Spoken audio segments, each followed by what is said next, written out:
Today on TFL Bike, we're taking a look at two 1970 Honda Trail 70s, but these are two very different bikes, as different as the same model of bike can get. And I have Connor, my good buddy and roommate, who built the Trail 70 on the left, to talk about it. That's a serious unit right there, pal. Yeah, is it? So a little something that I also want to talk about is keeping vehicles stock versus modifying them. And here we can see some of the pros and cons between them. So on the right, we have this beautiful, stunning, absolute perfection unit. This is our very familiar 1970 Trail 70 that Andy Smith rebuilt for us, completely went through it, full engine rebuild. It uses everything down to stock Honda hardware, bolts, these cable ties up here, like everything on this bike is original Honda equipment. And it's really, really sorted, and it's really, really nice. Have you ever wondered what is the coolest motorcycle ever made? Well, I have the definitive answer. It's this 1970 Honda CT70 that our good buddy Andy Smith fully rebuilt for us. Rebuilt engine, all kinds of new old stock parts on this bike. And we did an entire video series showing the rebuild and showing these bikes in action and what they're capable of. And very soon, this bike is going to be auctioned to benefit Biker Down, a charity that helps bikers and their families after an incident. So it's going to support a really great cause, and this is all thanks to our friends at Rider Justice. If you're interested in getting your hands on absolutely the coolest bike ever made, be sure to stay tuned, because this is going to be coming on TFL Bids very shortly. And there's a whole video series about this that you can watch where Andy went through and rebuilt it, and we've tested a bunch of Trail 70, so we're spending a lot of time on these bikes, which is awesome. So great. And then Connor, tell us a little bit about what you did to this monstrosity. So unlike Andy, he did a phenomenal job on this, by the way. Congrats, Andy. That thing's awesome. First time I've seen it in person. Yeah, man, you know, I knew I wanted a mini bike. Saw Alex got a cool monkey and was like, all right, Alex has his blue monkey. I want to get into this, and essentially found a cheap frame, no title, bought it. The motor was in rough shape. The forks were bent. I mean, everything was basically bad on it. Yeah, so it was pretty trash. It was like, no matter what I did, it wasn't going to be, you know, the best Honda could be like this. And essentially it was like, okay, kind of what are my options? So hopped on good old eBay and just cheap parts, man. And like, you can buy everything. I mean, the motor was like $300, you know, the whole front fork setup was a couple $100, extended swing arm, disc brake conversion, the pipe. I mean, it's all just like really cheap stuff, and it came together great, and it's a blast to ride. I think it is. Yeah, and this is where I do have to be fair to this bike. Like you said, all the original components were thrashed, and you could go through and rebuild all those components like what was done on this. But Andy put over 75 hours of his very skilled labor into this bike at over $100 an hour. Yeah. That's a lot of time and money and talented labor that went into making this bike as beautiful, mint, factory as it is. The nice thing about this is this Lifan 140cc engine, like you said, $300. Yeah. And the cool thing about what you did is that now this is registered, it's street legal, and you can take it on the road. This morning, I rode this bike here to the office. Connor drove here, which was a good choice. I took this from my house to the gym, then to the office, which was a decent, like probably a 20-mile roundabout commute. Yeah. And it was terrifying. I mean, apparently this bike doesn't like non-ethanol fuel, which I didn't know, so it was dying off at lights. And the motor sounds like it has the precision of like a sledgehammer moving through a coffee can. Like that motor just slaps and bangs and vibrates. It sounds horrible. It does sound terrible, but fun fact, you've been privileged with too many nice things in what you drive every day. Testing too many brand new bikes. Too many brand new bikes and vehicles in general. So you like the terror. It's part of the excitement, man. You got to get out and like get a little terrified, because that's what makes it fun. It's sketchy. This is not a vehicle that was made to go 60 miles an hour.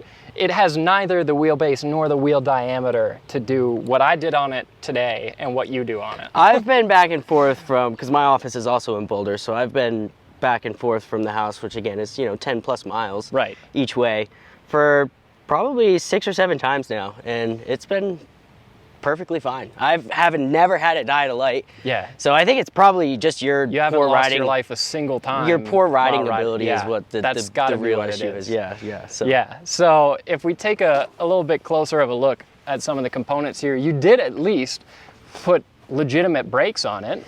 Those are some big units. It does stop, which is that's pretty sweet. So I mean, these are different wheels because obviously the factory bike has drum brakes. Factory drum, front and rear, so it's an extended swing arm in the rear. Those shocks are whopping $40, so wow. Big upgrade there. Had to do the gold chain, because like what would it be without a gold chain? Yeah, it wouldn't ride. Yeah, so the disc brakes, those were pretty inexpensive.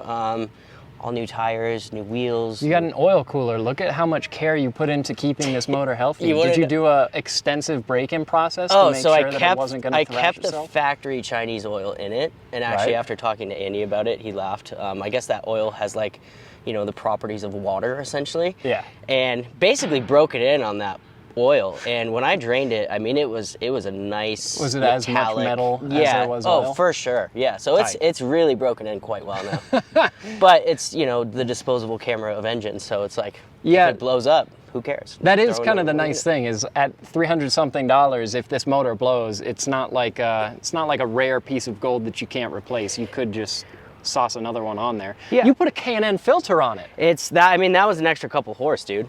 Yeah, wow, that's serious equipment right there. You know about bolt-on mods. That's a big deal right there. And it's got a clutch, so like yeah, the clutch is nice to have. The clutch is nice to have. Something else that you got passenger pegs. I sure do. Yeah. So you and the girlfriend? Yeah.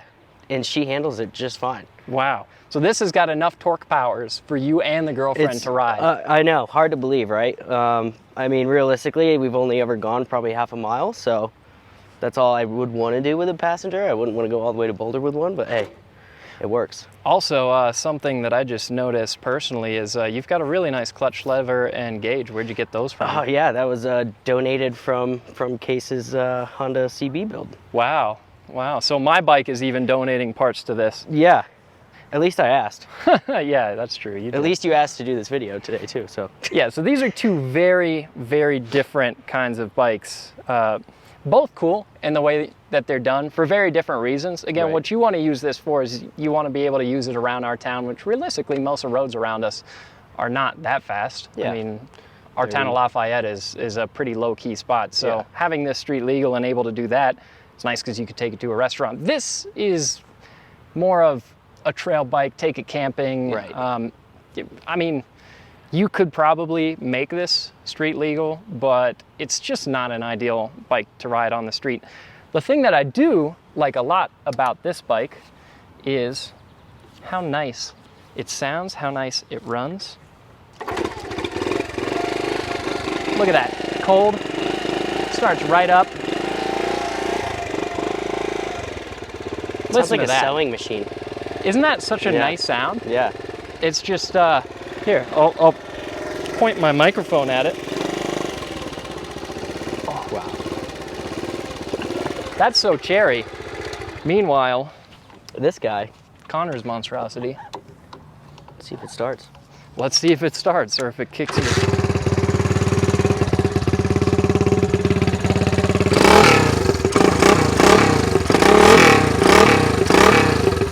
That is an ugly noise. I think a lot of it has to do with, did you see that vibrating when you throttle? Yeah, I guess your license plate hasn't. This is not an old license plate either. You got No, this- that's just so much power. Just so much power Yeah, that you shredded yeah, it. clearly. Yeah, so that alone, that sound tells you everything you need to know. Yeah. This is a very finely tuned bike.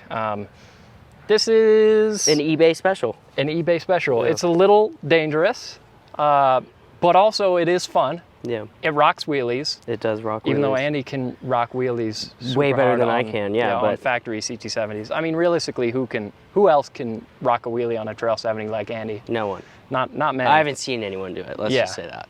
So let us know down in the comments below. What do you think? Stock or modified? Again, two very different purposes, but two very cool bikes. Totally.